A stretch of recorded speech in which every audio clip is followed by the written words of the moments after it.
वॾे वज़ीर मुराद अली शाह कराची जे समूरनि इलाइक़नि मां बरसाती पाणी नेकाल करण जूं हिदायतूं करे छॾियूं। वॾे वज़ीर बरसाती पाणी रुकजण वारनि समूरनि जॻहियुनि जी बि निशानदेही करे रिपोर्ट पेश करण जी हिदायत कई आहे। वॾे वज़ीर मुराद अली शाह जी सदारत हेठि वज़ीर आला हाउस कराची में बरसात जी सूरतहाल बाबति इजलास थियो आहे। इजलास में लाॻापियल खातनि जे वज़ीरनि ऐं अमलदारनि शिरकत कई आहे। वॾे वज़ीर खे बरसाती पाणी जे नेकाल ऐं थियल नुक़सान बाबति ब्रीफिंग ॾिनी वई।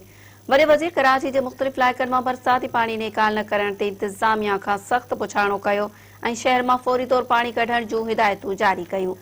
वॾे वज़ीर आशूरे ते मातमी जुलूस जा रस्ता साफ़ करण जी हिदायत कई आहे।